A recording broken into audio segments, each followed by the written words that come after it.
Hello and welcome to Game Brain, podcast about our board game group. I'm Ben Mandelker, and I'm here joined by two of my favorite co-hosts, one of whom, I have recorded with you, but a newer co-host. But first we have Candice Harris. Hi, Candice. How are you? Hey, great, Ben. Doing really well. Good. Welcome back to the podcast. Thanks. Always Yeah, great. it's been a while. I know it's been about 6 months or so, but you're doing great. You're killing it with the Board Game Geek podcast. Thank you. Everyone Thank should you. subscribe to that one. Thanks. I would say it's like a sister podcast, but I don't know if that's official. But I considering that one of It's in our the hosts, family, right? one of our hosts is doing it too. And then Jordan, welcome, Jordan. Thank you. Our new host from this. When did you start? May? June? Something like that, yeah. A few months ago. Our baby host, Jordan. Hi, Jordan. Hi. Glad to be on. Glad to be on with Candice. First time recording with Candice. Yeah. And also, Candice's podcast this coming week is going to be an Essen preview, right? Yeah. So you guys should all check that out. Yeah, everyone go check that out. Well, we have actually a pretty big roster of things to talk about. We don't have a huge amount of time, so we're not going to banter. Yeah, we are talkers. We're going to try not to banter quite as much, but we have a lot of games to discuss. We're really excited. The three of us just played the game of Voidfall, which I know you guys have been fresh. Very fresh. We have Brain's fresh- still buzzing. Yeah. Jordan was before we started. He was like, my brain is still in Voidfall. Now you're in podcast fall. Yes. Void Slowly podcast. easing in. Easing in.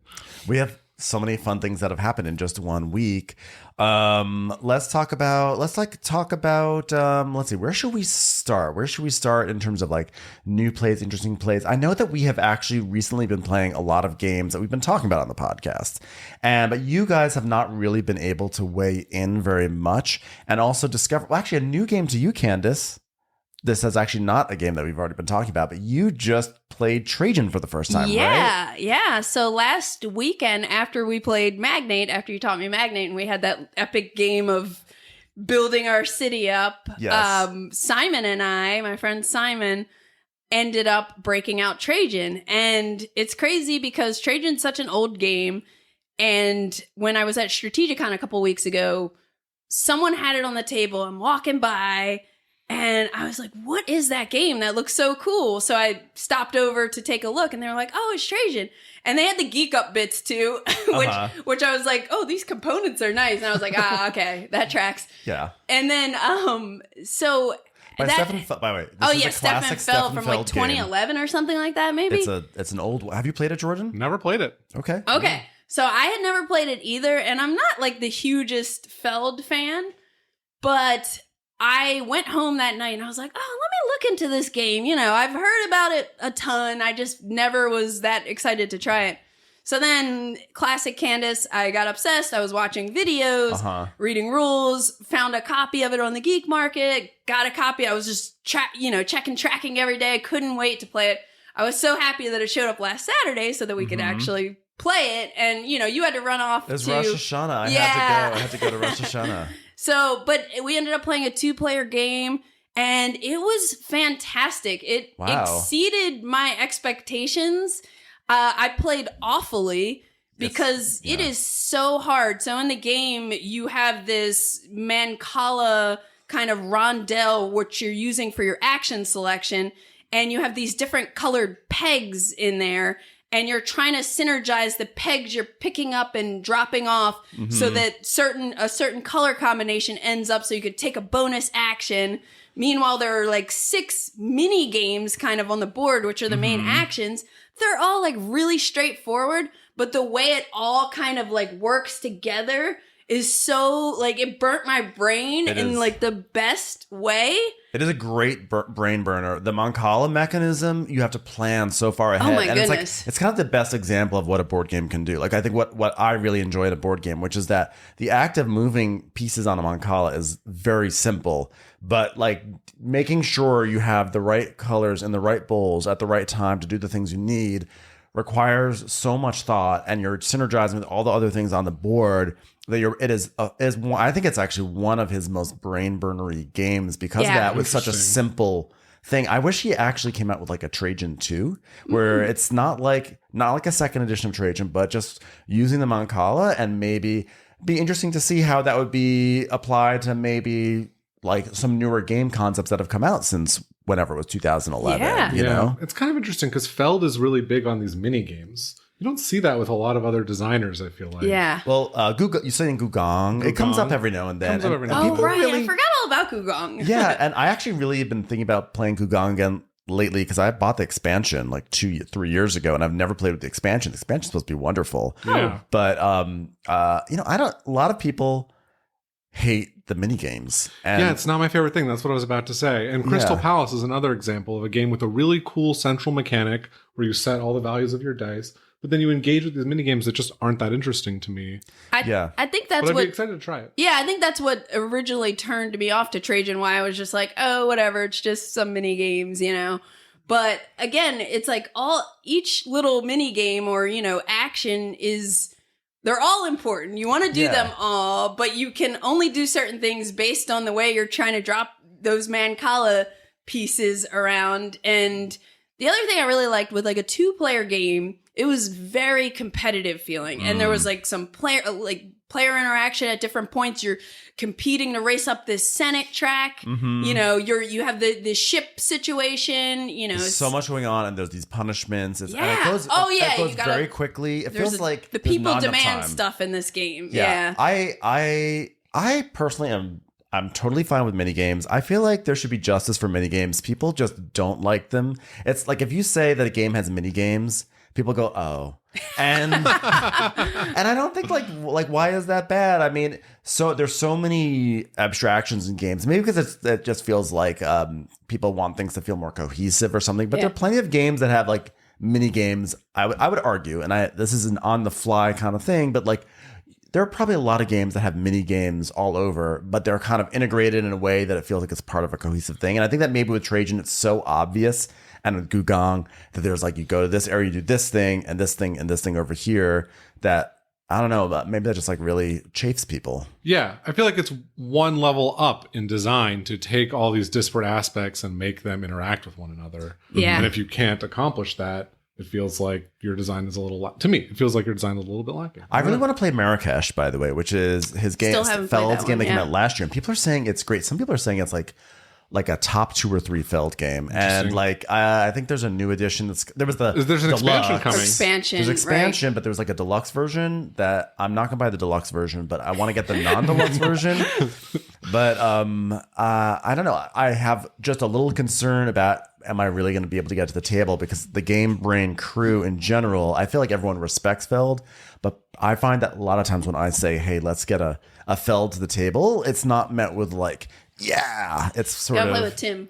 Our friend, I'll play with our Tim. friend Oh, yeah, Tim loves Tim loves Feld. But it sounds like would you guys want to play Marrakesh if I I would try it. I would try it also. Okay. All right. Yeah. And I will say also, I ended up downloading the rules to play Trajan solo. There's a little deck of 18 cards, and it seems really cool. So I'm going to try it solo at some point, because it's definitely a skill-based game. Like I made so many mistakes trying to like, oh, I really need to do this action. Oh crap, I don't have the pieces to drop so that I end up in that action.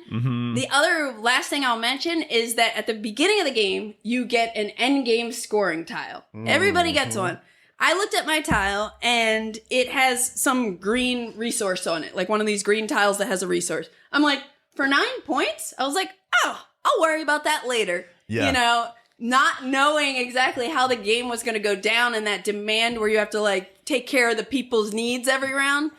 I ended up missing out of that 9 points. Yep. I got another tile at some point. I missed out of another 9 points. Listen, I feel you. It was brutal. Coincidentally, I wound up playing Castles of Burgundy on Thursday with one of my best friends. And I just had one of those games where I was like one short of filling up the big plot of land. And for people who don't know that game, first of all, find a way to play it because it's a classic and everyone should play it. It's great. It's a wonderful game. Even from like a Feld downer like me, I think. Yeah, I think it is a great game. I feel like it's not quite as exciting to me as it was 6 or 7 years ago when I first played it, but it's still like, it will always be a very fun time. But I was like one tile short on all these, like filling out a thing, completing all these of this certain color. And I just was like falling short. And like, that's what Feld games are good for too, is that like he puts his like, what's the expression? Just puts the the things in you, whatever the stank. The feels. There's an expression. I know people are going nuts. I apologize to everyone, but he basically he is a punishing. For as much as his games are all about point salad, yes. You get a little bit of this for everything. It's also like you get a little bit of this for everything. But by the way, here's something awful that's about to happen to you. And anyone who played Amsterdam recently with me knows that experience. So, by the way, we've been talking a lot recently about Age of Innovation. Mm-hmm. It's been like the hotness. So good. It is really good. Jordan, what have you been able to speak your mind? Have you heard recently? Do you feel like there are things that need to be said about this game that are on your mind? I just want to say briefly, Paul talked about this game a lot last week, and he talked about our play 1v1, which was a really fun game. I just think Age of Innovation is one of the best games you can buy right now. Maybe my top game of the year. It's so fascinating. There's so much depth of play. And I just want to, completely immerse myself and play that game as much as possible.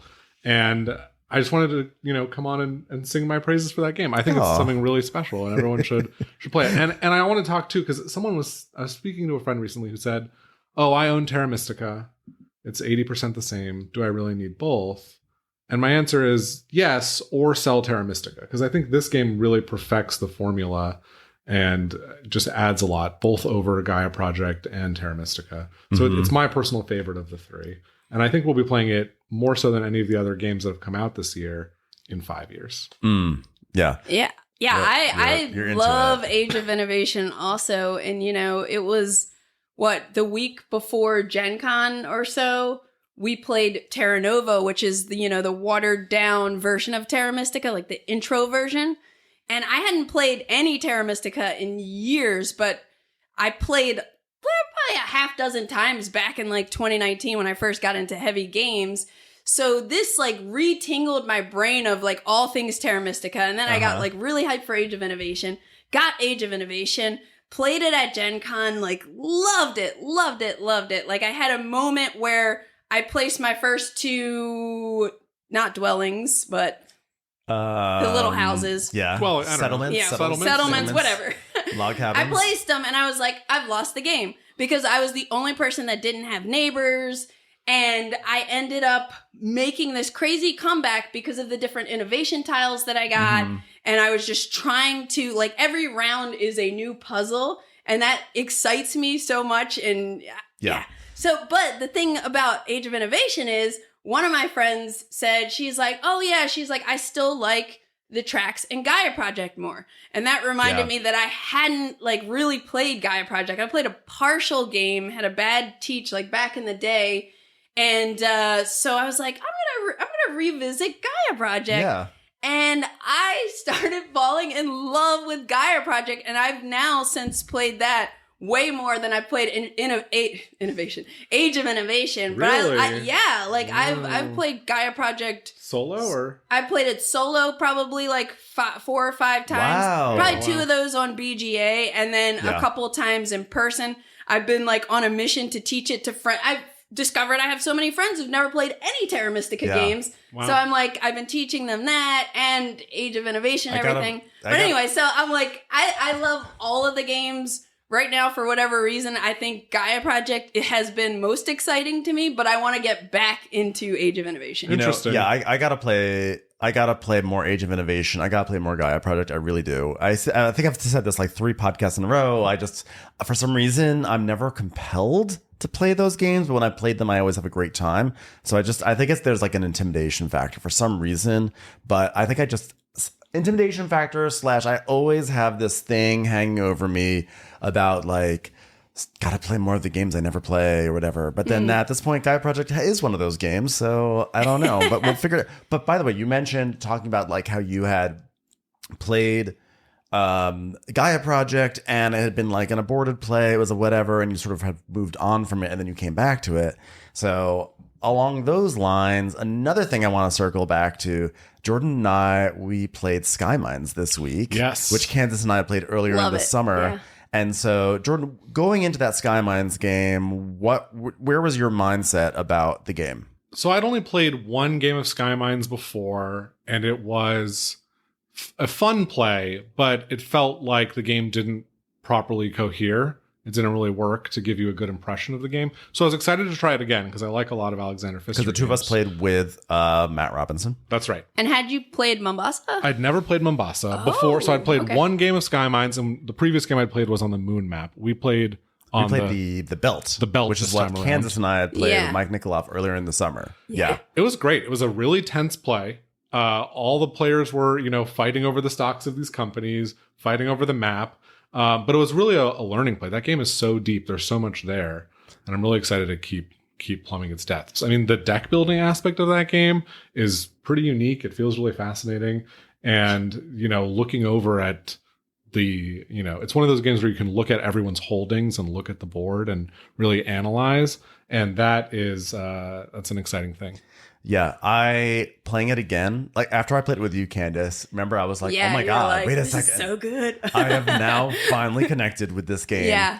And then when we played this week, Jordan, I was just like, this game is so good. I feel like we sold it short on this podcast. I mean, it's probably not fair for me to say that because everyone has their opinions. But I know when I was on that review of Skymines that we did about a year ago, I remember I believe I was pretty hungover that day. And for some reason, I was like, I need to be there for this review. Yeah, I did not need to be there because I'd only played Skymines like solo. I should not have been on that review. And I remember I really focused a lot on how it looked or whatever.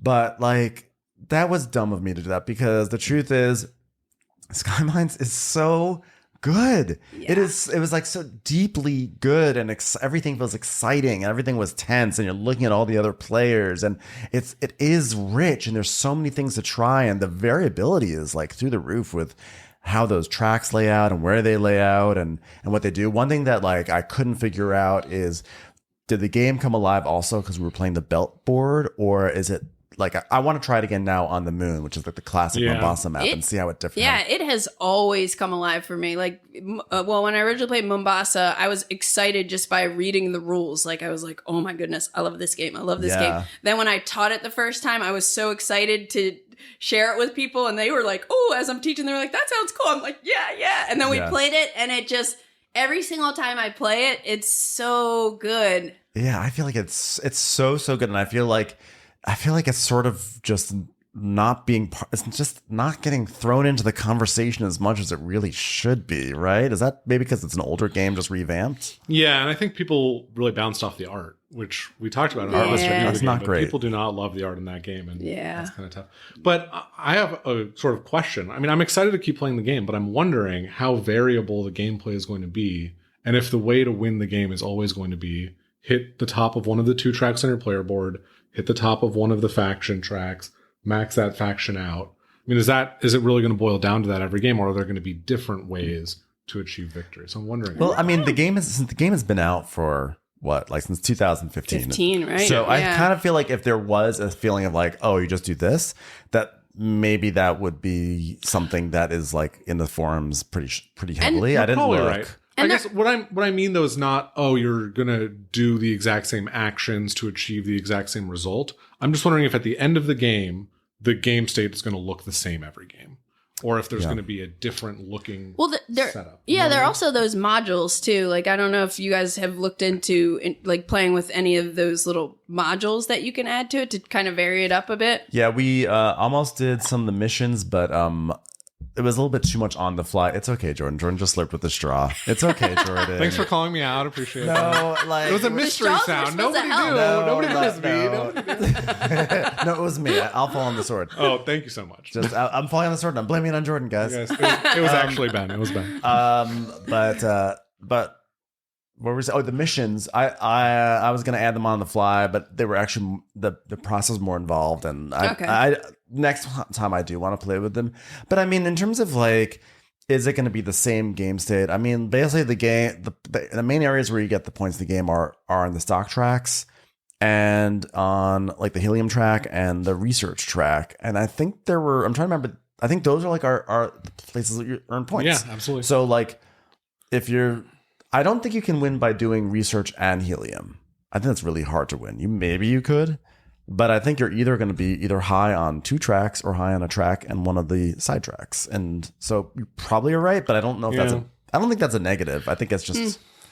Yeah, no, it's just right after a conversation about Age of Innovation when you could find a winning strategy by comboing 3 different pieces to build a winning strategy, and every time you play, it's going to feel very various. Yes, this game maybe pales in terms of variety. Well, maybe I think the variety in this case maybe comes just from the players. Yeah, like player variety. Yeah. Dynamic. Whatever. And speaking of Fister, and speaking of multiple strategies, and speaking of variety, I want to weigh in on a gameplay of Great Western Trail New Zealand I had last night, where this is sort of like the Fister Fiesta. Fister Fiesta, but it's also like catching up on stuff that we keep up. But I had my second play of Great Western Trail New Zealand. I'm really loving it, and that's a game that has a lot of different paths. And so I played last night and I decided to try some different things or different approaches because you sort of do a lot of different things. But one thing that I did is in Great Western Trail New Zealand, there is a track, a kind of uninspiring track in some ways compared to the more exciting looking things you could do. But was it the Discovery track or Exploration Something track? like that. It's like a bird track. The bird track. Yeah. And you basically just like trudge up it and you unlock things. Cool stuff. But so in my mindset, when we started playing... When we were done getting the teach, it was like 10:15 p.m. And I knew we were podcasting this morning. Yeah. Wow. That's a long late teach. game. It was a long teach. Was it a long game of Avalon ahead of it? Or yeah, we finished Avalon. We did 2 games of Avalon because it was pretty quick and it was not a triumph. But although I guess it doesn't matter. But then we started teaching around like setting up, teaching 9:15. It just took a while to sort of, there's a lot in the game. Yeah, if you've never played Great Western Trail. Exactly. And so in my mind, I was like, we're starting late. There's probably going to be some AP at this table tonight. And so I basically was like, I am going to do the fast game. I'm going to try to go as quick. I'm going to try to actually rush this game. Yeah. So I want to unlock speed and I want to do all these things. So if I'm going to unlock speed, you have to go. One thing that you really have to do is go up the exploration track. Mm-hmm. So then I was like, okay, I'm going to emphasize the exploration track, which meant that like my first auxiliary actions I unlocked in the game was going up the bird track. That's cool. Like the very first disc you put out onto the bird track. Yeah, it was bird track. Wow. And most people first disc is more money or more card, shuffling. But I was like, I'm doing bird track first. I did bird track for the game we played too. Really? Oh, really? Yeah. Remember? Yeah, that was. Oh, you went up it a bunch, but was that your first disc you put out too? I think so. Wow. Yeah, because I was all about that. It was interesting because I thought like my plan is simple. Just always have money and always like hit that double auxiliary. Always do everything bird. But what's funny about the game is a lot of times best laid plans go awry, and like next thing you know, I'm not necessarily doing the bird thing. I definitely went hard with bird, and then went hard with bird, and then I wound up sort of teetering into some sailing, and then because of the sailing, I picked up a thing that got me points for having lots of employees. So then I cared a lot about hiring and birding and sailing. And long story short, I did not go to the sheep market once. I never bought a sheep. I only got sheep as random bonuses around, but I never, ever used that. I never got a shepherd. I never went there, which felt crazy. Wow. And I came in second place I lost by 4 points. Wow. Which I thought was so cool. Yeah. To me, that was awesome. And if my strategy had been just slightly more focused, I probably could have pulled out the win. I lost the person who David Gillison ended the game. So that little 5-point marker you get by triggering the end. Oh yeah, that was enough. That was enough. Well, you had one more turn. I was actually one. I was one spot short of being able to do a final delivery. And if I've been able to do the final delivery, but my speed came one spot short. Ooh. So, bummer.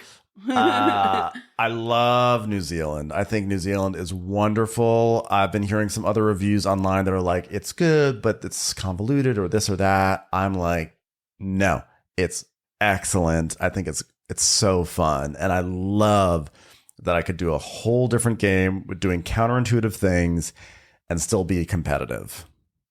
That's awesome. Yeah, I was very excited about it. Lots of various strategies there. I'm just surprised. Like, I've only played New Zealand once so far, and I'm a huge Great Western Trail fan. And so it's just crazy to me how much I've been in love with, like, the Terra Mystica games, because, like, I've been more excited to play, like, Age of Innovation or Gaia Project, which I never thought I would, that would happen. Interesting, yeah. But I still, like, love it. It's still, like, one of my favorite games. I've just been, like, I'm on this Age of Innovation Gaia kick right now, you know? And there's totally nothing fair. wrong with that. And for me, Great Western Trail, I think I realized last night when I was before I saw how everything was going to pan out, I was like, I'm clearly going to be probably back of the pack because this is wild. I'm not getting any cattle. David Gillison was getting, not cattle, sheep. He was like sheep after sheep after sheep, putting down tokens everywhere. He was basically playing base game Great Western Trail. And, I was like, I know my strategy is unfocused. I know I'm doing weird things, but I was like, I don't even care, because one thing with Great Western Trail is that I find that almost anything I do in that game, any action I take, I always have fun with it. I always feel good about it. I'm always like, well, it's an auxiliary action, but I really needed those 2 coins. I don't know. Like, I just have, so it hits my pleasure zone so much, which is why it's probably appealing to me more than Age of Innovation. But Age of Innovation I really enjoy too, which I play with Jordan. Yes. And, like, they're kind of similar in some respects, because the deck building changes in New Zealand, is almost like it's adding so much different variety and changing up each game in a similar way that Age of Innovation changes up Terra Mystica every single game, you know? And how Skymines changes up Mombasa, flipping the map over. Yeah. All of these games we've been talking about. Yeah, you know what system of games always has interesting, like, variations and, like, revamps and, like, a new way to approach something classic? 18XX. So I'm really excited. I forgot to mention this last week, but Nice I really, segue. yeah, that's what we call a segue, guys. We have to talk about Voidfall, so we are going here. Powering through. We're powering through. No, but I'm really excited to talk about this. So for the first time ever, I'm like an official playtester on a game. Although I've done playtest games that have come out and like friends' games. This is the first time I'm in an official playtest program where I am, like, filling out forms after plays and things like that. It's exciting. And I was like, can I talk about this? He's like, yes. So I am playtesting 18 EUS, Eastern United States, which is going to be coming out on GMT. Not on GMT. That's sounds like a cable network. From GMT. And so it hit the P 500, right? And it's been very exciting for me to, like, be part of this whole process and everything. So let me tell you just a little bit about the game. Okay, so it's designed by Greg Holton. I don't know when it's coming out, but, like, it's listed on BGG as 2021, which is probably when his sort of prototype or basic version was hitting the various conventions and stuff. But what's really cool about this game is the central concept is essentially that you can have player loans. And there have been 18xx games where there are company loans. Like, if your train company gets in trouble and you need to buy a train, you can get loans. Like 1817 has that. There's some other ones that have it. But this one is actual player loans. So if you are in the stock round and you want to buy more stock, you can just take out a loan and then you can buy more stocks, maybe start a company that way, maybe invest in a company. But it's on you as the investor. This is not a company loan. But as you take out loans, by the way, 1848 Australia has loans. Remember those? Yep. Oh, yeah. But those are company loans. But, when you take out the loans, you do have to pay interest. You pay personal interest to the bank. And another thing you can do is you can also buy shares in the bank. And not if you have loans, though. So basically, if Jordan, you take out like 3 loans, then I might take out some bank shares because I know the bank shares are going to pay out more since you have more loans. Oh my God, the Amazon guy is just walking right by this random window right now. Sorry, it's just very distracting. So the more loans you have, the more payouts people who have bank shares have. So everyone around the table is acting dynamically based on everyone else's behavior. People can capitalize off of your debt. But then if you settle your debt, then you are actually counter-striking the people who have bank shares because they become less valuable. And it's such a cool system. And I've been having so much fun. And so, yesterday I was playing it. I did like a 4-person, it was an international like game. I was in LA. We had someone up in like Seattle, someone in London, someone in Amsterdam, and we're on there and we're playing it. And it was great. I am so excited for you guys to play this game. Everyone should really like have this one on their radars because it's doing some different things than other 18xx games. And obviously it's going to have some tweaks, but it'll be great. Is it like, what's the playtime on this one? Well, you know what? Yesterday we started at noon and we were done at like 4:00. Oh, wow. That was online though. That's online playing, but it moved briskly. Okay. But there's I felt like it actually really engendered a lot of fun table talk because it's like, are you going to debt? I mean, you going to debt? I don't want to go into debt, and like there's a lot of that kind of conversation going on. So how significant is that debt mechanic? Like if you have one bank share and someone takes out one loan, how much are you going to get paid off of that? Well, I think one of the people at the table yesterday, if Greg the designer poked in on our Discord discussion. And so I don't know if he said or someone else said it, but someone said that like there was a whole table of debt. Like everyone was taking out loans, which is another dynamic thing, which is like, well, everyone's taking out a loan. So no one's going for the bank share. So I might as well go into debt too. Like if we all go into debt, we're all going to be okay. Sure. But one person had like one bank share and that bank share did so well. And it like, because it appreciates so much. And then your loans also appreciate. So they can really work against you by the end of the game. So apparently that person with that one bank share won because of that bank share. Wow. And one of the players yesterday had like a single bank share for a while and it was like giving them amount of money. It's fascinatingly balanced and they're still tweaking it because it's in playtesting, but sounds cool. Sounds really cool. Yeah. We're going to have to play that when it comes in. Yeah. Okay. So everyone just put that on your radars. That was my like 18xx report. I'm just like very, very excited about it. And, I'm always going to try to push 18xx wherever I can. But, that was my thing. By the way, Candice, I have a question. This has nothing to do with it, but I was just looking through the list of games that we played recently. What did you think about Magnate the First City, by the way? Oh, I liked it a lot. It was something where it took me a little bit to wrap my head around it, but I definitely I wanted to keep playing it.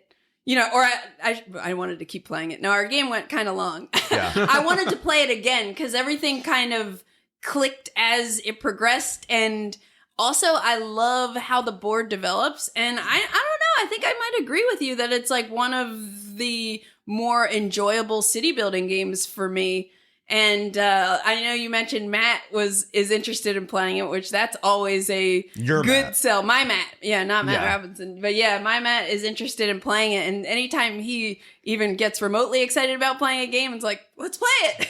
Yeah. But I enjoyed it quite a bit. And I also, was playing with you and Simon, and it was just such a chill day. And yeah, and I want to play it again. I was so happy you enjoyed it. Yeah. I really was. Yeah. I'm glad we played it. It was just fun. It's just a fun game, right? Okay. I'm just glad. I just want to check in. No, I enjoyed it quite a bit. Is it time to talk about Voidfall? Let's do it. Okay, Jordan. I think so. Jordan, tell us about Voidfall. Sure. Well, first, maybe tell of our situation of just getting, me getting it yesterday. Yeah. So, Candice got delivery of her copy yesterday. We've played it. Candice and I have played it twice in the last 24 hours. Once last night, we started a game around 8 and finished around 1 with 4 players. So it was a 5-hour game. And then once this morning, the 3 of us played. And that was like a 3-hour game, which is pretty good. We got it in 3 hours. So it's the latest game from Mindclash, publishers of Tricarion, Anachrony, Cerebria, etc. Designed by David Turksey and Nigel Buckle. And by the way, I just want to say, this is not a review. This is just like first impressions, very initial impressions. It's not responsible to do a review on this. It's just like you play it, like we're this excited is the plays, about it. like what do you think? Absolutely. And I know Matt Robinson has a lot of thoughts on this game too. Yeah, He's I feel like when there's an it. official review, I feel like that Matt is on that. It shouldn't be me. Right. Well, I mean, maybe it will be. Maybe it'll be me. I think it'll be you, Ben. I'm just messing around. It's gonna be meh. Nice. Copyright infringement. So it's a themed as a 4X game like Eclipse. And at the beginning of the game, you'll have 2 sort of space sectors that you control, and as will every player. And then the rest of the map will be covered by these NPC Voidborns who occupy these hexes and who you have to fight to take over additional space. Voidborns, just for everyone to know, Voidborns are like bad guys. I just want to say, because like you said, Voidborns, as if like that's like a that's fair. Voidborns, and NPC enemies. I think they tried to get away from the colonization theming by saying this was our galaxy. They came in and took it over, and we're just trying to take it back. Yes, Anyway, back the galaxy. So the game plays over 3 cycles. Each cycle you'll take 4 to 6 turns approximately, and you'll play one of 9 cards that each have 3 actions on them and use 2 of them. So there's a lot of choices. In the game, and you'll be managing A, those cards, B, your sectors and your ships, C, your technologies, right, and all of your resources and all of these things. So that's a very bad explanation. And agendas. You'll be doing things, taking turns, right? All in the pursuit of scoring points, and the way you do that is through these agenda cards. No, in the pursuit of being the savior of the galaxy. That's right. That's right. That is more important than points. Right. But the way you get to do that, it's determined by points. That's right. So that's sort of the general structure of the game. Well,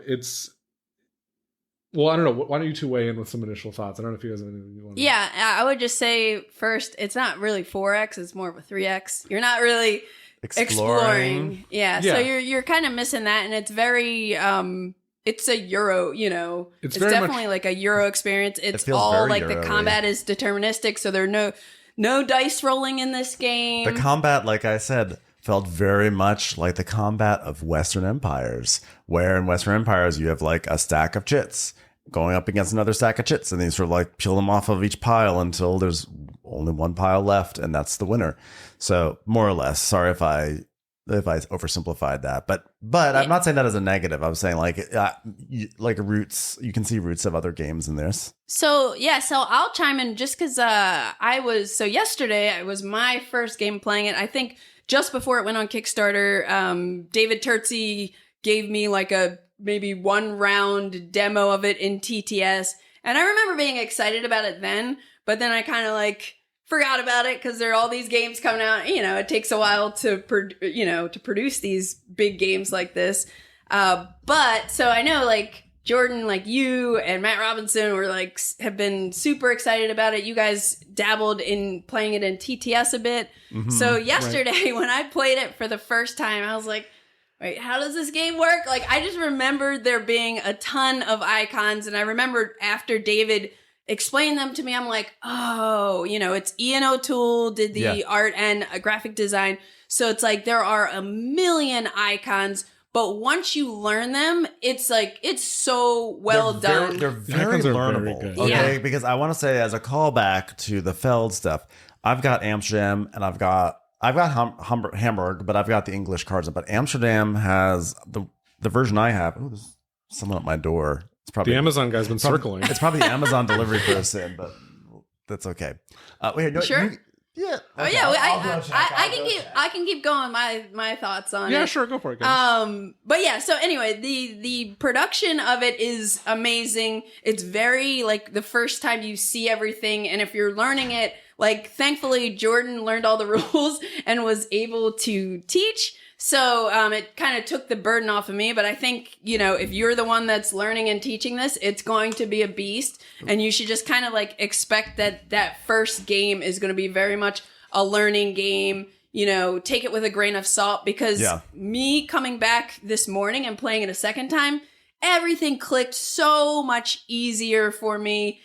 Just having had that one play yesterday, but it's very intimidating initially. What I was going to say before the Amazon delivery was that yes, there is a lot of iconography, but Jordan taught it to me. Jordan, I want to encourage Jordan to do a tutorial, a video tutorial of this game, because he did an excellent job teaching it, like really above and beyond. Like, and let me tell you something. Jordan also taught me Lisboa early this year, and he did a great job with that too. So like, you have a real knack for these really heavy games with iconography. The only problem with his teach is that I didn't win either game. He forgot to tell me how to win. I did not explain how to win. But turns out it's the points. What I was going to say before is that, so I have Amsterdam, and my version of Amsterdam does not have like cards in English. It just has icons. And those icons are like 20 times less intuitive than these. These, at first you see a bunch of icons, but you learn them very, very easily. Like they really like... It's honestly, I think it was actually easier to learn these icons than actually a lot of the Great Western Trail icons, I would even argue. So even though there was a lot of iconography, it was not killer. Right. You're never struggling on your turn to parse what an icon means. Mm-hmm. Right. Your turns are really focused on, what do I need to do to meet this goal? How am I going to sequence these 5 actions I need to take? Yeah. You know, I need to take 5 actions. There's 2 different ones I could do for this one. They're on 2 different cards. There's another one that I must play this card at some point. When am I going to do that? How am I going to max this out? Yeah, I think like I was, and then what I really appreciated was that when I first sat down and I saw everything on this map and I saw these icons, I was bracing for one of these games that's like you can do this many things, but only if you have this. And if there's a spaceship in there, then you have to add this to this, and otherwise, or you can't build more fleets unless there's this here or that. I thought it was gonna be one of these things with all these rules with exceptions that are trying to. I thought a lot of times, I've said this before, there are a lot of games that I feel like try so hard to generate an experience, especially one that almost mimics a video game, that there are a lot of like hinky rules to make sure you stay in that vibe. And that actually takes me completely out of it. And I was so delighted that I didn't find literally any of that in this game. There's maybe some confusion about little things like some of the space docks that we had a few little questions about, but honestly, very clear, very clean, very clean game. The interaction between 2 techs, and some of the questions come from the fact that this game comes with this huge scenario book. So each scenario is a little different, and then everybody has like an asymmetric faction, which is really cool. There's a ton of variety. Yeah, there's 10 scenarios for each player count for competitive, plus a separate set of solo scenarios, plus a separate set of co-op scenarios for each player count. And then within a scenario, there will be 4 houses you can play as, and they play completely differently. I was actually, a little blown away by the variability in this game. There's so much to explore. And the houses feel really different. As different, if not more different, than the different houses in TI. But you know what I think this game would benefit from? So it has like really excellent components, like just perfect, like in terms of like the components look really good, but also like in terms of functionality, little things that you can put cubes in, little things that you can put triangles in, and just mention that is the Galactic Edition. Apparently not every version. Well, the Galactic Edition is the one to get apparently, because that was really like because honestly a game like that, like it can get messy and crazy, things can get all over the place, and it felt very like organized as I played it, which I really appreciated. But you did mention, like, you have these cards and there's 3 actions on the cards. You choose 2 of them, but there's sort of like a lot of overlap on different cards. And sometimes you can do one action on this type of card, but you can usually find a similar version of it on this type of card. And I actually think, because there are all these cards, I actually would have really enjoyed a card holder for this game where I could just look at all the cards. I can see what icons are still available to me, because a lot of times I would be sequencing and then I forget, there's this card at the back of my little stack of cards that has an option for me. I have some card trays like that, and that's a good idea to probably play with them. I think, that's again another thing I really like about this game is those focus action cards and like all the decisions you have for what you want to play. And I think sometimes, like, when I'm going into a round, I'm thinking about, like, okay, what do I want to do? Do I want to try to, like, take over, fight those Voidborns over there and take over that planet? If so, what do I need to do that? Okay, I'm going to need to reinforce. I'm going to need to get some more ships. Oh, I don't have the resources to do that. Okay, so first I need to do production. And your production of your resources, you have this like quadruple dial situation. Quintuple. They're 5. Yeah. There's actually 10 if you that dial situation. There's a learning curve with that dial. Yeah, there is a learning curve with numbers, and a lot of times you look at the wrong numbers and do the wrong thing with the wrong numbers, or at least that's my experience was. Yeah. But I still really appreciated the dials. But I definitely, use them incorrectly despite knowing better. And that's another thing, like coming back today, I had the same problem as you yesterday, Ben. Like I was like, it didn't quite click for me initially.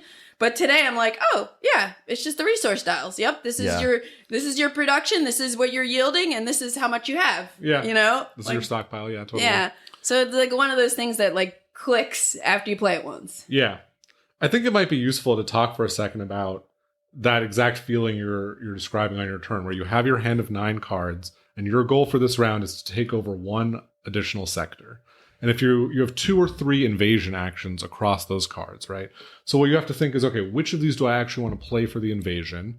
Maybe they'll be slightly different. They'll come with different bonuses, but they'll also have 2 other actions on those cards. You have to be like, okay, I want this one, so I can play it along with this action. Okay, how do I set that up by making sure I can get the most of both of those actions, leading up to it? And, so there's a really interesting sequencing aspect around it. And I want to add that a lot of the times the cards are limited in a way that's very sensible. Like, for instance, you generally cannot use a card to move troops within your zone of control and then invade.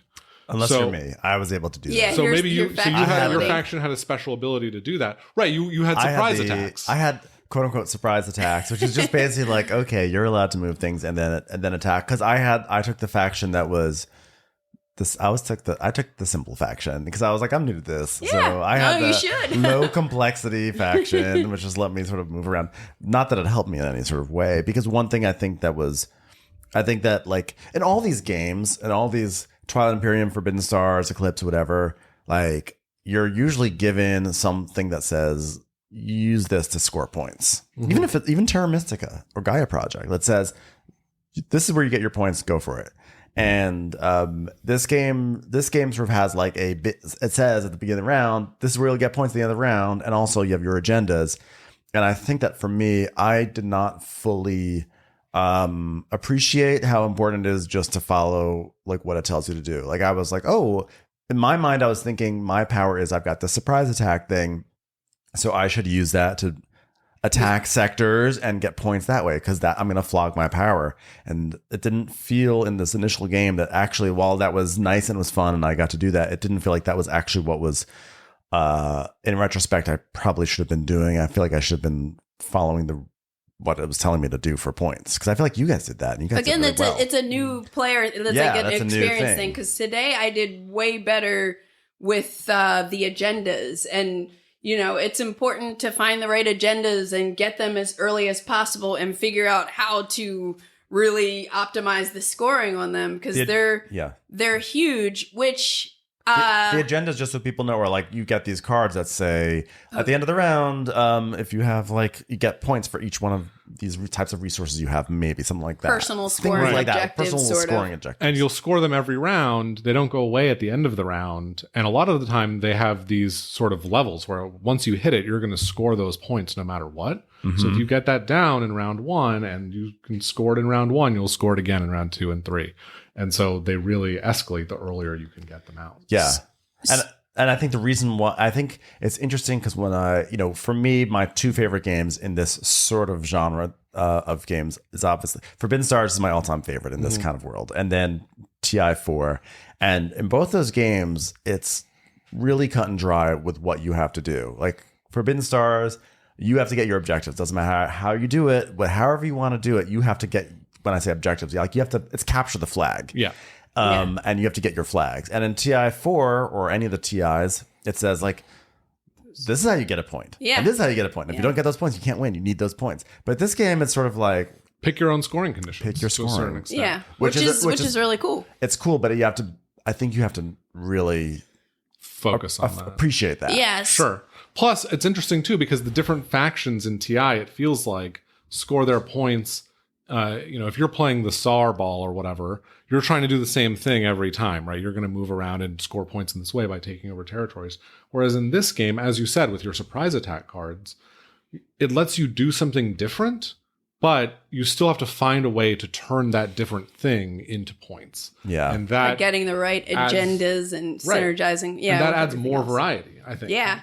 No, it's awesome. And I will say too, yesterday, like Jordan was asking, we're like a couple turns in. He's like, "Do you guys like it? What do you think? What do you think?" That's classic Jordan. And Jordan likes to do a check-in. He likes to do a 20-minute check-in. 20 wanna minutes make game. sure, Are you guys you know? enjoying this okay? You No, guys enjoying I it? get that. When I teach, I feel like I'm responsible. I think it's for- very cute because I always Yeah. feel like it's like you're like, oh, I hope I didn't drag people into this experience. I was like, it's okay, it's okay. But I didn't know. Like, I was like, this is interesting, Yeah. I'm not really sure. And after playing it today at 3 players and, grokking the rules a little bit better, I enjoyed it a lot more, and I'm starting to kind of like it more.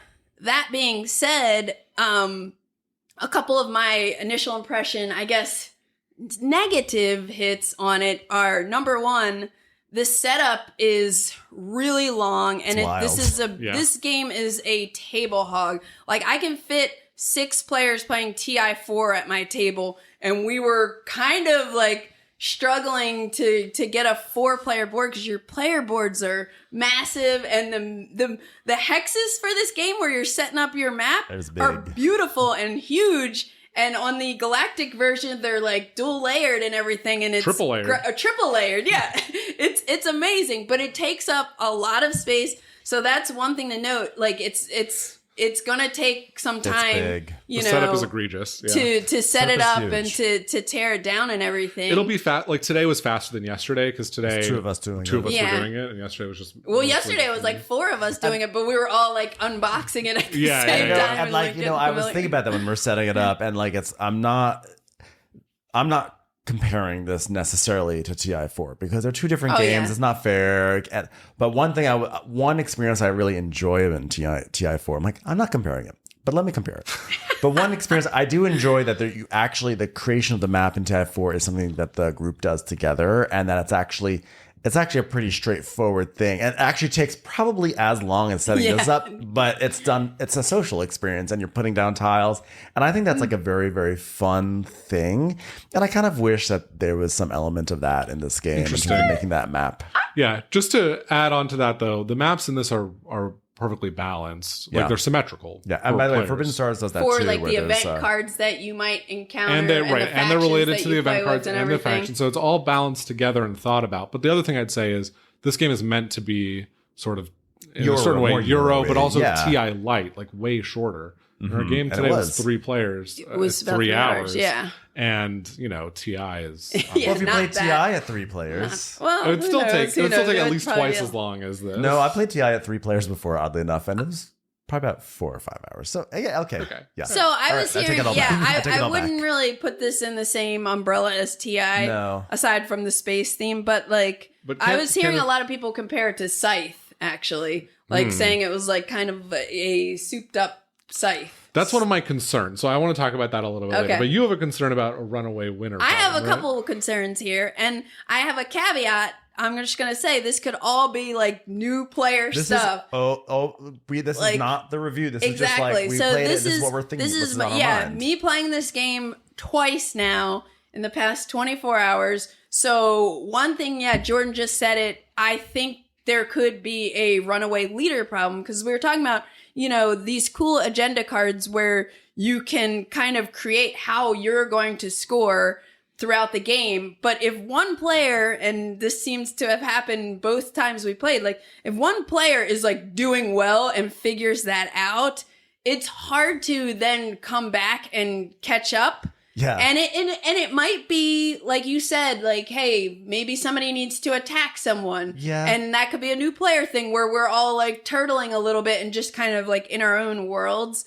But between that and also when you do fight, and if you fight the NPC, the Voidborns, you are going to score these glory tokens over and over again.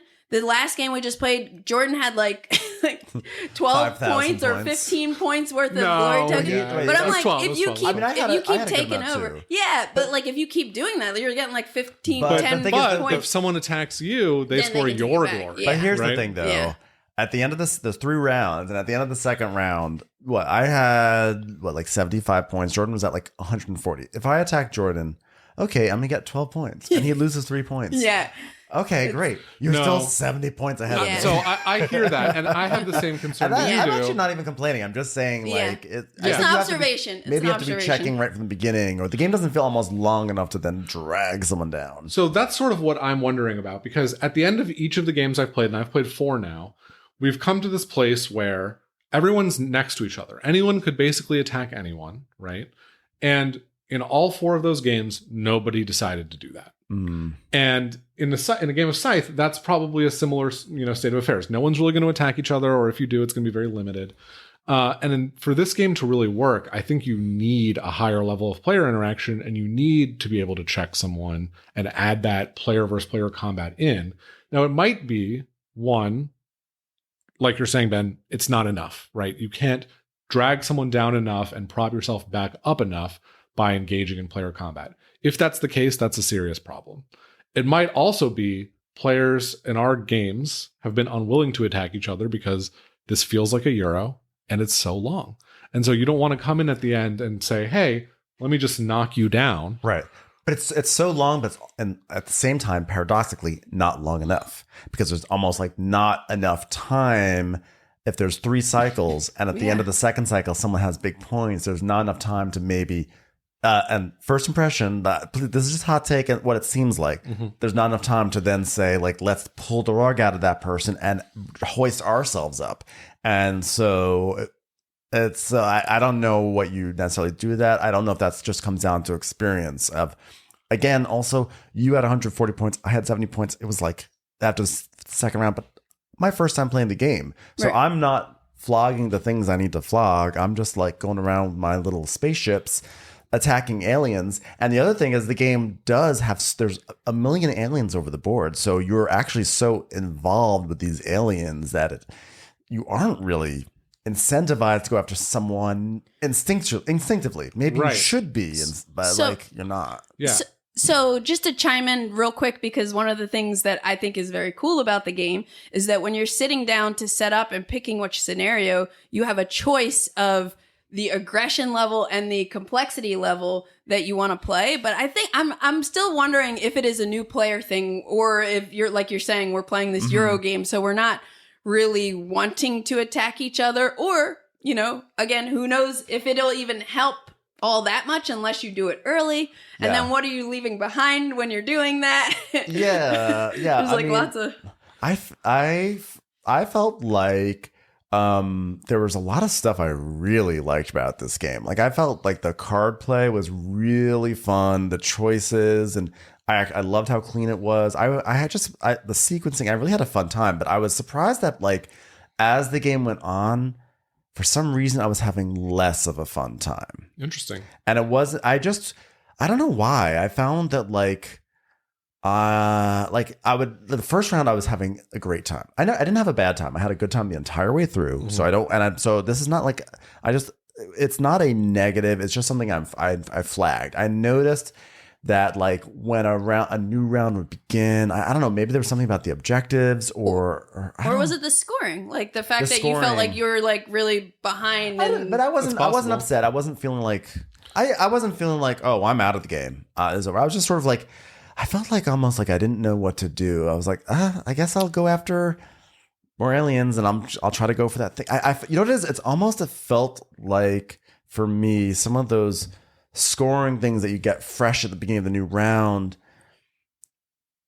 it like did not contribute to almost like a narrative experience. I wonder if that's it. Like, I didn't feel like the stakes of the game were raising every time. It was like, now I have to focus on this. And so I was just sort of like, okay, I have to put some more things on the board, and I'll try to get 2 points for each of those things. I can't pinpoint it, but I just know that it didn't feel like an escalation every round to me. It just felt like, okay, now I've got to do something else this round. And maybe that took away some of the excitement. Interesting. Does that make sense? Am I a crazy person right now? I shouldn't say crazy, but am I like... I know what you mean.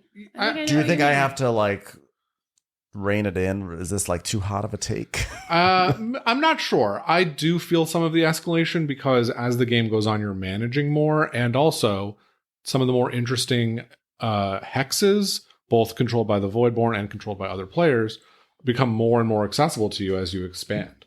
So you're getting in contact with more interesting places to move, more interesting things to fight. And at the end of every, subsequent round, you'll probably have more agendas, more scoring opportunities. Yeah. So the escalation is there for me, but I understand what I didn't you're feel saying. I guess you know what it is? I just didn't feel the stakes of the game were raising. I think that's what it was. And so I enjoyed it, but I felt like, I was like, oh, it just felt like another round. And so I even took over the central, the Mechatol Rex of our and scenario. It was like, cool. Okay. Cool. Like it didn't do anything. It was I got it gave you 12 money production, right? I mean, which I didn't which you use. did nothing. And it was like, okay, that's cool, I guess. It didn't feel like I hate to do this. I hate to do this, but with both TI4, with Eclipse, with Forbidden Stars, like if someone gets their objective, then there's an urgency that picks up for the rest of the players. Like, got to do something about this. Which maybe there's no urgency. So or maybe you're not thinking about that it is urgent, that you need to come in and mess something up for someone else. I'm 100% open because to that. it's a new player thing. It's a new player thing. So that actually, that leads to another one of my comments is that, and this could be completely a new player thing, but I noticed it both days here, is that nobody is paying attention to what other people are doing on their turns. I had no idea what you were doing, Candice, on your side of the board. And on top of that, and I don't know how many times you would need to play this before you would start paying attention. Like, oh, Jordan has that agenda. Can I even see it across the board? And let me try to do something to prevent. I don't know if that's possible or anything, but one of my big challenges, and I don't know if anybody else has had this yet, is downtime. So especially in the 4-player game, I had so many moments, almost 65% of my turns, where I knew exactly which card I wanted to play after I play a card. And even if Ben, is going next and knows what he's doing, it takes a long time to kind of go through your actions. I know that'll speed up a little bit as you get better, but I don't know, because there's a lot of things happening. And there's not a lot. There are a lot of games where that happens. There's downtime, and you just sort of sit there and you think about it. And I forgot to talk about this, but the 3 of us played Here I Stand. Yeah. And I forgot we were gonna talk about that because I'm sorry everyone, but because we all played. If we have time, we can. I wanted to bring your perspectives in it too, because I was speaking my take for it. But one thing I did mention last week was that I sat there for an hour. I didn't have, and that was sort of a bummer for me to sit there for an hour. But even in Here I Stand, there were still something. I still there were cards. I did look. At a certain point, you can only look at things in your hand for so long. But I was able to take a good 20-25 minutes to look through my cards and spend that time. And I find that 18xx games can have a lot of downtime, but I'm studying the map. I'm thinking of things I could do, thinking about how I could work with my money. TI4, I'm going through my technologies, and I didn't feel like with the downtime here I had too much to do. I could look at my cards, but I just wasn't caring what you guys were doing too much. Maybe that's and what it was. I didn't really. I'm not thinking about all the permutations of what you might do, and therefore how I should react to it. Exactly, or how it matters to me. Aside from I want to try to get more victory points than you. Yeah. So that was. And there are rounds where I will know, hey, I got 2 more actions left. I know I need to get to here, so I'm going to be playing this card, then this card. And it's okay, wait. And that's it. Wait. And then but it takes long. I'm not saying I take fast turns, but even when I know what card I'm going to play, going through and be okay, wait, this, I put it down this guild. I'm increasing my production here.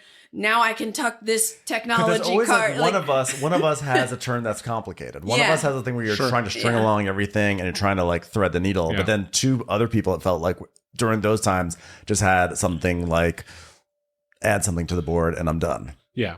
I'm going to react against this just slightly. Please to do. say that between rounds, I felt like I had enough to optimize with my hand. Mm-hmm. And not every turn. Sometimes I was just waiting. But for the most part, there's enough to study and enough to improve on and enough to think about that I didn't feel the downtime was that bad. But I also want to say the downtime was maybe at max 10 minutes between turns. It's not really close to an hour. And I will say, I actually did not have as much of an issue with it as you did, Candice. Yeah. But I do totally recognize, as downtimes go, this was I think for me, what it comes down to is in games where my brain is constantly going, even when there's a lot of downtime, it's because I'm thinking about all the different permutations of what all the other players might do and how I have to react and have to prepare for it. And I think maybe in this game, because I'm not as dialed into what everyone's doing, I just am like, okay, well, yeah, I have to put down, I have to get an agenda, so that'll be my agenda card, and I have to put down, I have to clear some corruption, so I'll play this card, and then I'm like, now I'm set. Yeah. You know? Yeah. Also, another thing that was a little bit of a challenge for me is that despite all the absolutely amazing top tier components, like some of the best I feel like I've ever seen, when I actually looked at the board, it was not necessarily easy for me to see what was going on the board. Because which board? Yeah. Like, no, I would look at it and I would, you see a ton of like, you just sort of see a lot of stuff, but it kind of all, you have to really look. It's like, oh, those are Jordan's pieces. Those are Candice's pieces. Because even though there's cubes, there's so much like tall stuff, so many tall figures that it's like, I actually have to like take a moment to really figure out the board state.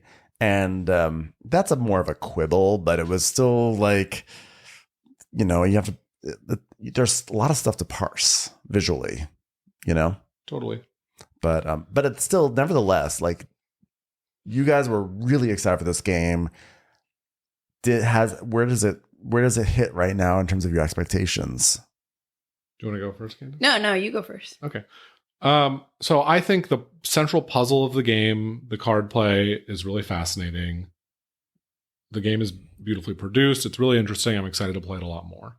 I think the longevity of the game, for me, is going to hinge on player interaction, how much we're actually able to get into each other's faces and, prevent scoring opportunities and react to the game state. Yeah. Because if, in the end, the game doesn't evolve past these first few plays wherein everyone's heads down, and I agree, not really paying attention to what the other players are doing their own thing, that's just multiplayer solitaire, and that's really not my preferred type of game. Yeah. So I'm hoping that it moves past that. And I suspect that it will, but it's going to need a little bit more time and effort. And I do want to say, actually, part of the reason I expect that it will, just briefly, is in our game last night, I mean, in our game today, the scores were pretty disparate. But in our game last night, the difference was 4 points. And the scores were in the 290s and 280s. It was 289. Well, 4 points for the two highest players. I the other people could not catch up. I was the difference. Sure. I was the difference. I dragged it down, everyone. No. That's not at all what I'm saying. What I'm saying is, like, the two top players had good, solid games, but it was very close. And on the final turn or the penultimate turn, I could have made an attack, right? I could have done something to try and undermine Tim's position. And I ultimately evaluated and decided not to. And I lost, right? But if I had attacked, I think maybe the game would have gone differently. So if the game gets to a place where one or two attacks on your opponent in, key locations can actually make a big difference, that will be a more exciting game. And if it gets to the point where early attacks in cycle 2 or even cycle 1 can make a big difference, that would be even better, right?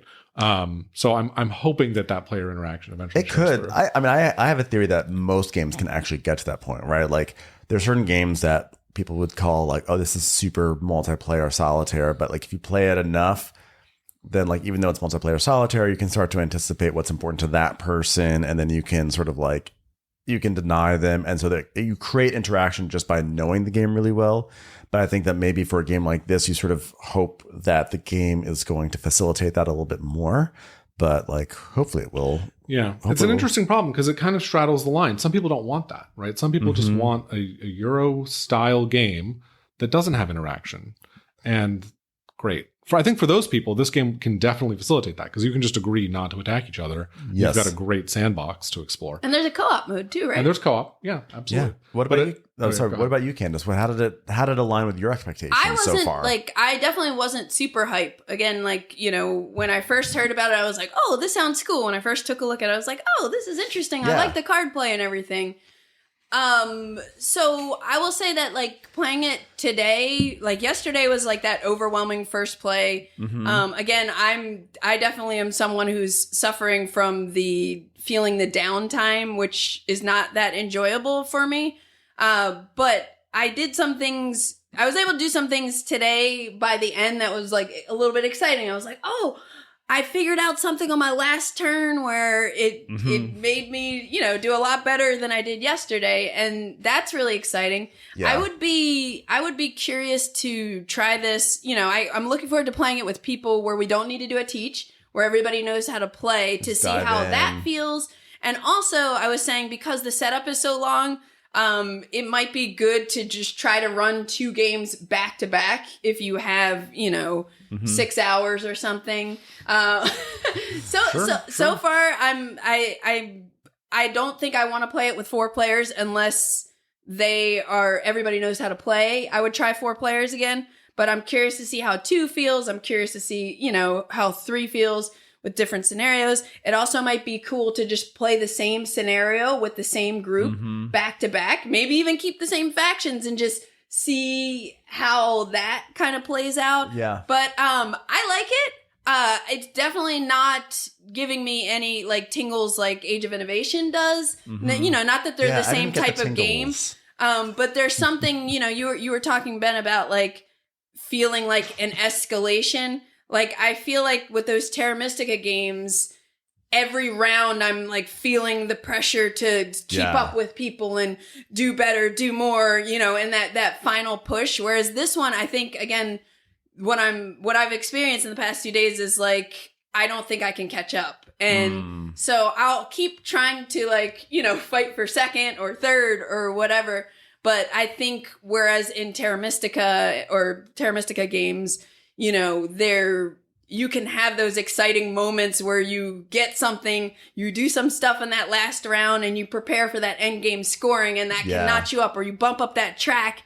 And, so I think we'll have to see how that goes as far as like that runaway leader. 'Cause I don't know. It's not like if I can't figure out a way to kind of make a comeback or come close, then it's like, oh, cycle 1, I think I've lost. Yeah. Sorry, before you give your final thoughts back. No, it's fine. I think that's such an interesting point. So I think Age of Innovation is a cleaner game and probably a better game. This has such a broader scope to me, and that's the appeal. But I think Age of Innovation, which I love and which absolutely gives me the tingles, 100% has an even worse problem than this game in terms of not being able to make it back. To the point where after a setup in Age of Innovation, you haven't played a single turn, you've just assembled your faction and put your 2 houses out, you can have lost. And I know you had that one game, Candice, where you put the 2 down and you came back and won. But in another game that you and I played, I put down my 2 houses. We were playing a 4-player game with Paul. And Paul and I agreed that not only that my position was the losing position, but that Paul had won the game. I don't believe that, And then we played for 2.5 hours. And he won by like 20 points. I don't believe that, though, because I came in second for that game. 20 points is not like... It's not like 100 points. 20 points is like the swing of like maybe getting a score. Also, like a I am not an expert at any of these Terra Mystica games. And Paul beat me by 10 points in that game.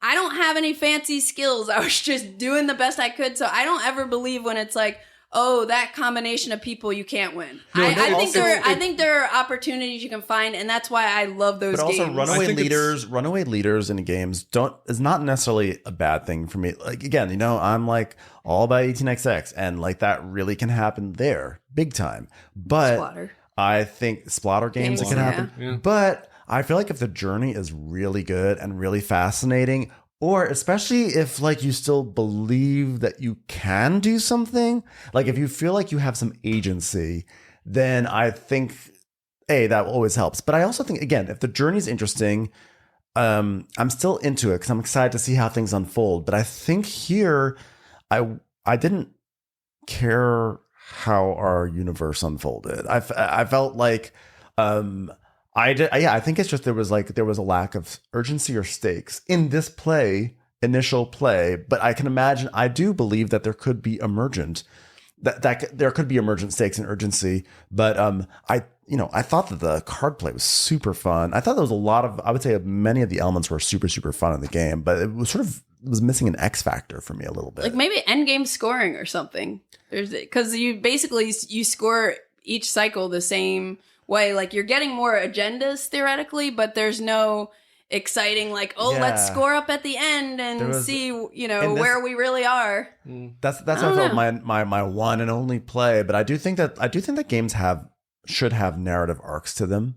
And by narrative doesn't mean that the game doesn't have to tell a story. The game doesn't have to be like a literal story. But I do feel like there should be a sense of escalation, and that like when people do things, like you feel tension because you're like, oh no, they just did something. I have to either counter, or a window is closing for me to execute a plan or something like that.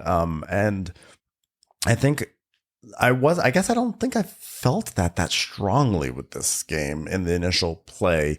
But again, that could have been me just futzing around trying to understand what the hell to do. And when you do have players playing sort of at an equal experience level, all of a sudden those moments, that escalation really could kick in. And I guess that's one thing that we're going to have to find out, discover, explore, I feel like you seem unsettled. Not unsettled. I feel like there's still more on your mind, Jordan. No. I just want to fight with Candice about the Age of Innovation. Fight about it. Because I mean, maybe there's no combination of factions where you can't lose. But if you have your faction combo and you've put down your 2 strongholds, I think absolutely. Not only can you have lost, but you can know you've lost. And then how do you know you've lost? But people are human. People might make mistakes. They won't slip up but on here's things. the thing. People could make mistakes in Voidfall too. I guess my point is, like, after cycle 1 or maybe cycle 2 in this game, you might feel like you can't come back, but you can get to that feeling before the game even starts in Age of Innovation. So it's an interesting. I can't. That's what I'm saying. Well, I can't. I always have hope. I always have hope in that game. I have hope. I wouldn't have. And also, Age of Innovation has like 6 rounds, right? Yeah. So that's 6 rounds to like kind of have a reset of like you get your income or whatever, and you can like go and do more things. And in this game, there was only 3 rounds. So for instance, I could only get. It limits the amount of times you can get technology. It limits the amount of times you can use your technology. It's sort of like you can only like have your reset and then come in strong. Like when you have a new round, you get your cards back, and like in a lot of games, it's like, okay, I'm gonna do this, but now I can do it a little bit better and a little bit better. But here you get 2 more times to evolve, and then it's over. I think. Sorry, let me just say this back to Age of Innovation. Okay, you know what? Last thing, like, I know you and Paul and probably other people out there have that theory of like, oh, this faction, and we put our buildings out, so that person's gonna win or that person's definitely gonna lose. Then why play? That's why we said let's reset it. Both Paul and I on that occasion said let's actually reset this game. You were crushing most of the game too. This game? No, that Age of Innovation game. No, I wasn't. Yeah. It was clear from the get-go that I wasn't. It doesn't matter. But is it losing by 20 points? Like, I feel like that is... No, I didn't lose by 20 points. I lost by like 50 points. Oh. Yeah. But Candice lost by 10. But it was or 30, 40 points. I thought you were 20 points behind. That's the number. That was the 20 number. No, because Paul was surprised, and then he was like, oh, I could have... So this was it. It was... Paul had 155. I had 141. So I don't 14. think that, and then it was 132 and 134. I think in a game like that, if losing by 14 points, like, yes, if you called like, oh yeah, Paul's definitely going to win, and then Paul wins by 14 points, it's like, yes, the theory has been supported that Paul's going to win, but I don't think, like, if he had won by 100 points, it's like, okay, this was clearly a superior position, but losing by 14 points in the Age of Innovation, I feel like doesn't necessarily say, like, okay, what you see in the beginning of the game, there's so many things that could happen and go wrong. Okay. I have no problem with the way that game played out. I just am saying that when you compare that game to this game, I think the answer can be determined more quickly in that game. That's all I'm saying. Gotcha. Okay. And I also think... I think it could be a fair point. I don't know either game well enough to know. But I do know that I got the tingles with Age of Innovation. I did not get the tingles with Voidfall. I think Age of Innovation is the more exciting game for sure. But we all agree on that.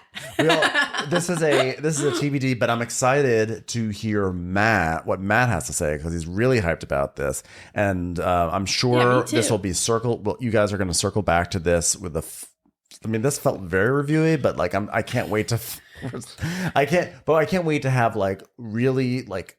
For plays under the belt and real perspective on where this is going. Yeah, I'd like us to come back when we have maybe 10 plays under our belt and really talk about the player interaction aspects of the game that we're starting to run up against and see how and different scenarios and maybe some idea. It would be really interesting to see how it is 10 games from now. Right. Yeah. Right. So everyone keep an ear out for that because that will come. I want to say my last thing about Here I Stand. Oh, yeah. Okay. Just a 2-minute chime in.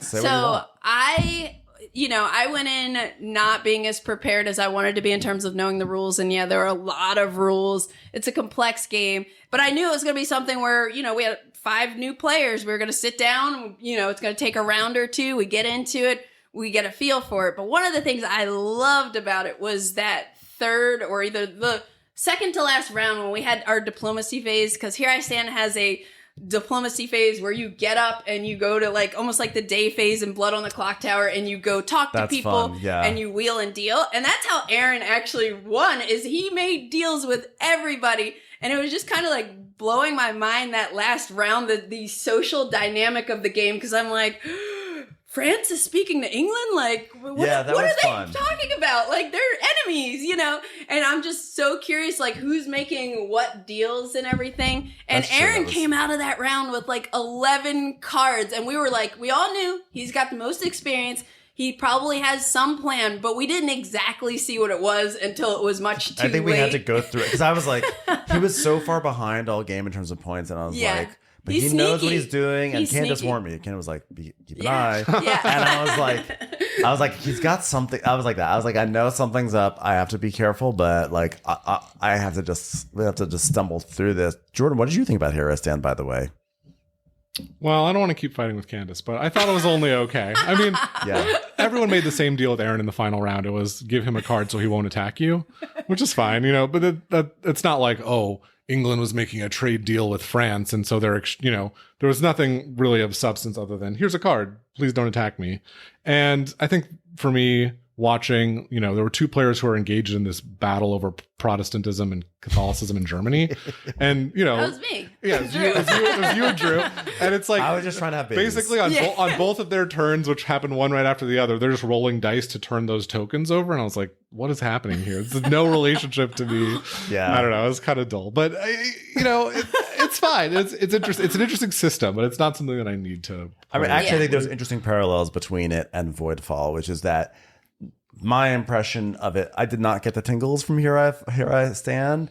There were a lot of things I really liked and admired about it. I loved the asymmetry and the overall narrative of it. There were a lot of really cool things, but as an actual experience of playing it, I wasn't super into it. But I also was that was my first time. Yeah, and this is a much more established game than Voidfall. So I was I have to acknowledge that sometimes our first impressions of games, the first time we play them, really only give us so much. But then at the same time, we only have so much time, and you only get one chance to make a first impression, like the old Head and Shoulders commercials used to say. Yeah. I would totally agree. It's a lot to soak in that first game, but I was just fascinated by the asymmetry and the different interactions, and I knew I was I definitely want to play it again. And I was kind of paying attention to what different people are doing, and things got definitely a lot easier. But the other thing I just wanted to mention is our game was not 12 hours.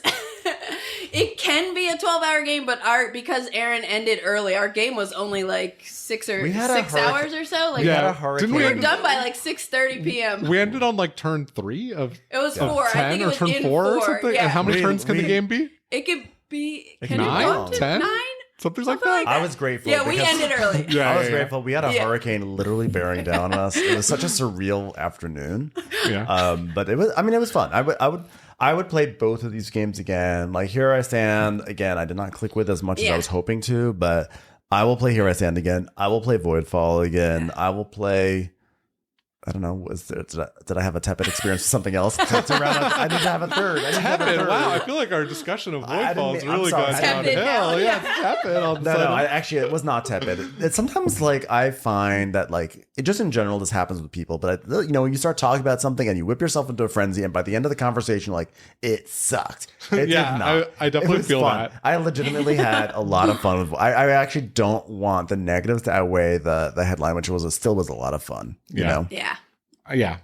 I think if you're a multiplayer solitaire focused player, it's great 100% no matter what. And then if you need more interaction, it remains to be seen. I was bracing, Jordan. I was bracing for you to just attack me like crazy. I thought you were going to come in and manhandle me, and I was like, well, you had a nice pointed remark there. You were like, what did you say? You said, then you might finally be in the lead. And I was like, okay, I should leave Ben alone. Oh, yeah. As Jordan was like crushing us. I was like, don't shoot. Actually, if you attacked me, it literally would have been fine. But I was bracing all game. I was like, at some point, Jordan's going to come out. He's going to come after us. But you didn't. You actually really didn't. Yeah, I felt like you guys said, I was winning, so I didn't have to. But after yesterday's game, where it was very close, my threshold to attack is much lower. I want to attack earlier. You gotta let the beast out. You gotta do something. Jordan, right? You had military focused people, right? No, you had a military focus, Ben. By the way, I felt like I actually played a fairly aggressive game. I mean, I was like, every round I was like Surprise! moving my aggressive, like against the Voidborn, right? Right, but then that's the game encourages that. I feel like the game encourages aggression towards the Voidborn more than aggression towards each other, because we also, at least in this scenario, we start off actually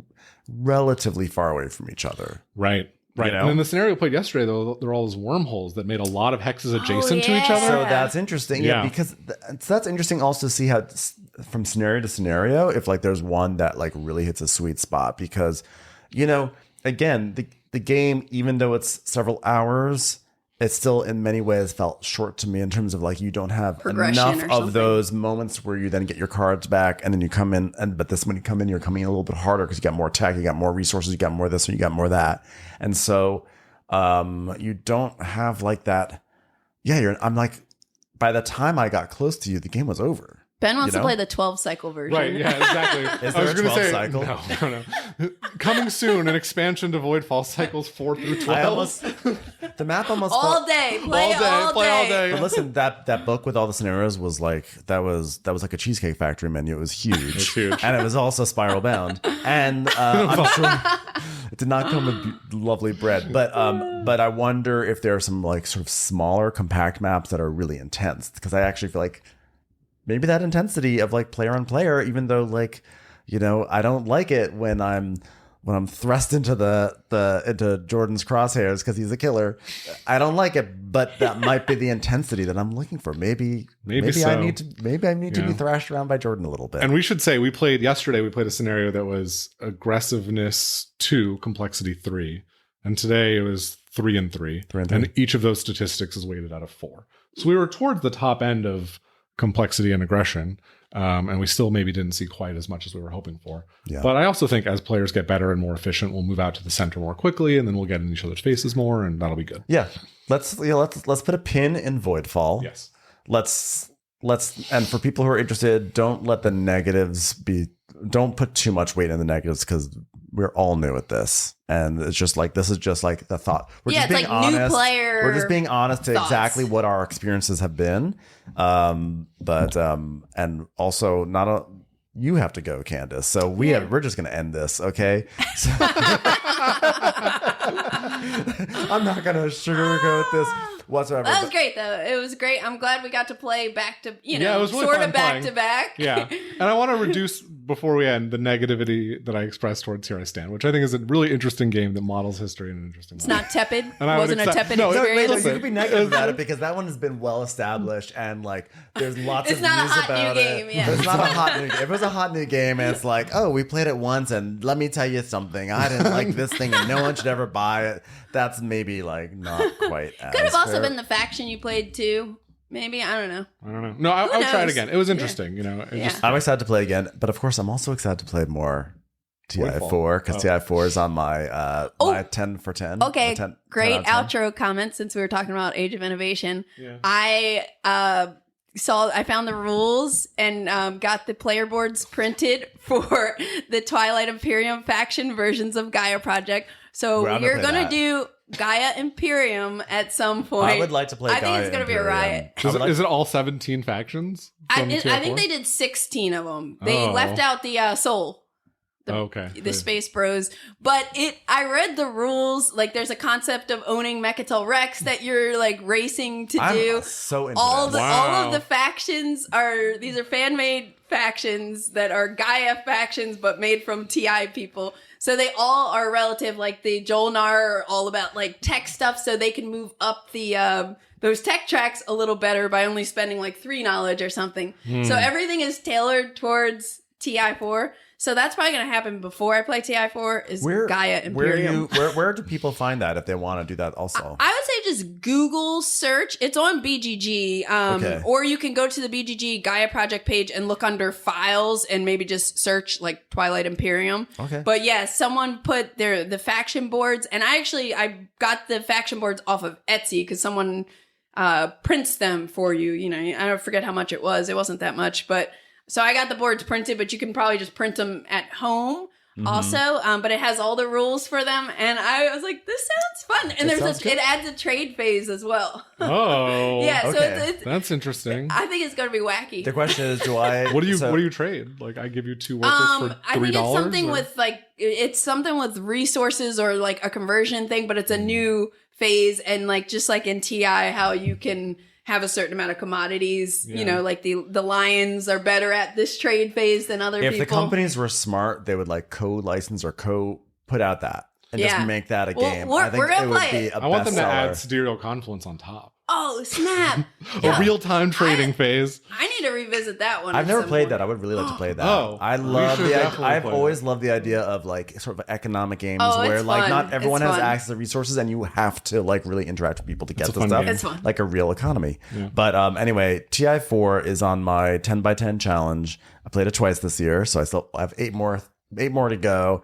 Maybe this will count towards Do you think you're going to make it? And 9 more magnates. What's your optimism level? I would like to, but I will say I had put 1817 on my 10x10. I was like, this is never getting to the table. 1817 and TI4? Well, the idea was that it was going to try to inspire, like, who knows? Yeah. Like, how many 1817 plays do you have? Like -12, like not even a 0. Like I cannot get to that table. But the reason why I'm just mentioning that is that I took 1817 off and I put Skymines on. There you go. Skymines You're already is like a couple games in. I'm 2 games in. So on that note, in honor of Skymines and Voidfall and all those wonderful things, you've been listening to Game Brain, produced and edited by Matthew Robinson, Tom Donnelly, Trey Alsop, and Ben Mandelker. Special thanks to Daedalus for incredible music. More on Daedalus at GameBrainPod.com. And thanks to Edamar Peleg for incredible graphics. Be sure to check him out on Instagram at Kerbuloni or his website, Kerbuloni.com. You can reach us by email at contact@GameBrainPod.com. Thanks for listening, and go play some games with friends or make some friends with games. You know how other podcasts do those outro things? Yeah. Should we do one of those? I think you just did it. I know. That's what I'm saying.